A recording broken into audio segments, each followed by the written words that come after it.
আসসালামু আলাইকুম, welcome to baby Noor's মম। আজকের আয়োজনে বাচ্চাদের জন্য খুবই পুষ্টিকর একটি নাস্তার রেসিপি শেয়ার করব। এই পায়েসটি বাচ্চারা যদি খায় বাচ্চাদের দ্রুত ওজন বাড়বে, মেধা বিকাশে সহায়তা করবে, উচ্চতা বাড়াবে এবং কোষ্ঠকাঠিন্য দূর করতে সহায়তা করবে। তবে চলুন কথা না বাড়িয়ে সরাসরি চলে যাচ্ছি মূল রেসিপিতে। প্রথমেই পরিমাণ মতো সাবুদানা নিয়ে নিয়েছি।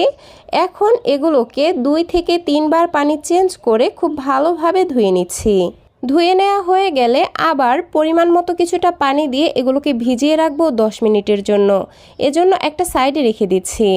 অন্য আরেকটি বাটিতে নিয়ে নিচ্ছি একটি মুরগির ডিমের কুসুম। এখন এই কুসুমটাকে একটি কাঁটা চামচ দিয়ে খুব ভালোভাবে ফেটিয়ে নিচ্ছি। ফেটানো হয়ে গেলে এটাকেও একটা সাইডে রেখে দিচ্ছি। খাবারটি তৈরি করতে এখানে নিয়ে নিয়েছি একটি গাজর। গাজরের উপরের খোসা ছিলে ফেলে দিয়ে কিছুটা অংশ গ্রেটার দিয়ে এইভাবে গ্রেট করে নিচ্ছি। আমি আমার পরিমাণ অনুযায়ী গ্রেট করে নিয়েছি। আপনাদের বাচ্চারা যতটুকু খেতে পারবে ততটুকুই নিয়ে নেবেন। এখন চুলায় চলে যাচ্ছি। এবার চুলায় একটি প্যান দিয়ে দিচ্ছি ভিজিয়ে রাখা সাবুদানা। 6 মাস থেকে 10 বছর প্লাস বাচ্চাদেরকে কিভাবে এই সাবুদানার পুষ্টিকর পায়েসটি তৈরি করে খাওয়াবেন সেটা আমি স্টেপ বাই স্টেপ শেয়ার করব।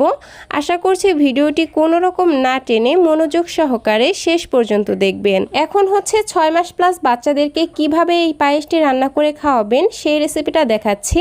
এর পরের স্টেপটাই হচ্ছে 1 বছর থেকে 10 বছর প্লাস বাচ্চাদের জন্য কিভাবে রান্না করবেন সেই রেসিপিটা দেখাবো। তো 1 বছরের আগে যেহেতু বাচ্চাদের খাবারে কোনো ধরনের গরুর দুধ ব্যবহার করা যাবে না, তাই আমি এই পায়েসটি রান্না করার জন্য পরিমাণ মতো পানি দিয়ে দিয়েছি। এরপরে হচ্ছে গ্রেট করে রাখা গাজর দিয়ে দিচ্ছি। গাজরে প্রচুর পরিমাণে ফাইবার রয়েছে যা বাচ্চাদের কোষ্ঠকাঠিন্য দূর করতে সহায়তা করে। এছাড়াও এই খাবারটিকে কালারফুল করবে, যেটা দেখতে সুন্দর লাগবে। এ কারণে বাচ্চারা খুবই মজা করে খাবে।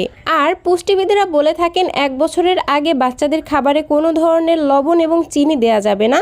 এ কারণে আমি এই খাবারটিতে কোনো লবণ চিনি ব্যবহার করছি না। তো যাই হোক, আমি ঘন ঘন নেড়ে চেড়ে সাবুদানাগুলোকে মোটামুটি 3 থেকে 4 মিনিটের মতো রান্না করে নিয়েছি।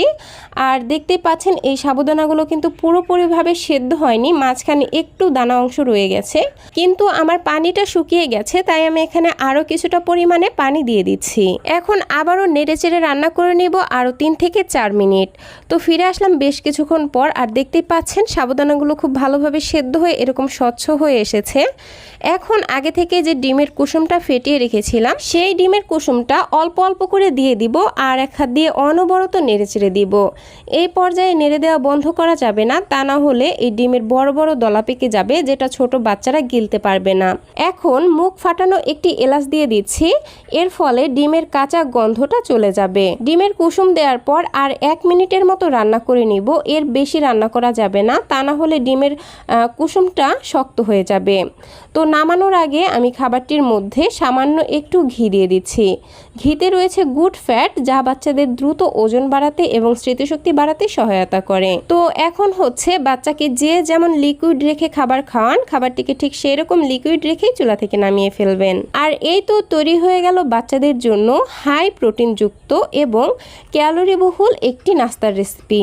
এই পায়েসটি বাচ্চারা যদি অল্প পরিমাণেও খায়, বাচ্চারা সব ধরনের পুষ্টি পেয়ে যাবে এবং বাচ্চাদের সারা দিনের প্রোটিনের চাহিদাও পূরণ হয়ে যাবে। আর এই খাবারটি বাচ্চাদের দ্রুত ওজন বাড়াতে এবং মেধা বিকাশ করতে সাহায্য করবে। আর একটা কথা, বাচ্চাকে যদি প্রথম সাবুদানা খাওয়াতে চান তাহলে হচ্ছে শুধুমাত্র সাবুদানা পানি দিয়ে রান্না করে ফর্মুলা মিল্ক মিক্সড করে খাইয়ে দেখবেন। বাচ্চা যদি হজম করতে পারে তাহলে 6.5 মাস থেকে এইভাবে এই রেসিপিটি ট্রাই করতে পারেন। যতদিন পর্যন্ত বাচ্চাকে গরুর দুধ দিয়ে কোনো খাবার তৈরি করে না খাওয়াতে পারেন ততদিন হচ্ছে এই রেসিপিটি ফলো করে খাওয়াতে পারবেন। আর যখন থেকে বাচ্চাকে গরুর দুধ খাওয়াবেন তখন থেকে এর পরের রেসিপিটা ফলো করে খাওয়াবেন। তো এখন দেখে নিন 1 বছর থেকে 10 বছর প্লাস বাচ্চাদেরকে কিভাবে এই পায়েসটি তৈরি করে খাওয়াবেন। এজন্য চুলায় একটি প্যান বসিয়ে দিয়ে দিচ্ছি 1 কাপ গরুর দুধ। এরপরেই হচ্ছে ভিজিয়ে রাখা সাবুদানাগুলো দিয়ে দিচ্ছি। পুষ্টিবিদেরা বলেন যে 2 বছরের আগে বাচ্চাদেরকে গরুর দুধ দেওয়া যাবে না। তবে সরাসরি গরুর দুধ না দেয়া গেলেও গরুর দুধ দিয়ে তৈরি করে বিভিন্ন খাবার বাচ্চাকে খাওয়াতে পারবেন। তো এখন হচ্ছে আমি গ্রেট করে রাখা গাজর দিয়ে দিচ্ছি, একই সাথে মুখ ফাটানো একটি এলাচও দিয়ে দিলাম। আর 1 বছরের পর থেকে যেহেতু বাচ্চাদের খাবারে লবণ চিনি দেয়া যায়, তাই আমি খাবারটির স্বাদ বাড়ানোর জন্য সামান্য একটু লবণ দিয়ে দিচ্ছি। তবে আমি চিনি দিচ্ছি না, কারণ চিনি বাচ্চাদের পেটে গ্যাস তৈরি করে এবং বাচ্চাদের শরীরে আরও নানান ধরনের ক্ষতি করে থাকে। তাই আমি আমার ছেলের খাবারে যতটা সম্ভব কম চিনি দেওয়ার চেষ্টা করি। তবে বাচ্চারা যদি মিষ্টি ছাড়া একেবারেই খেতে না চায়, তাহলে হচ্ছে সামান্য একটু করে চিনি বা তাল মিশ্রি তাদের খাবারে অ্যাড করতে পারেন। এখানে হচ্ছে আমি শুধু পানির পরিবর্তে গরুর দুধ দিয়ে রান্না করছি, আর প্রতিটি স্টেপ একই থাকবে। তো আপনারা সেইভাবেই এই পায়েসটি রান্না করে নেবেন। তো যখন সাবুদানাগুলো পুরোপুরিভাবে সেদ্ধ হয়ে যাবে, এই পর্যায়ে ফেটিয়ে রাখা ডিমের কুসুম অল্প অল্প করে দিয়ে দিচ্ছি।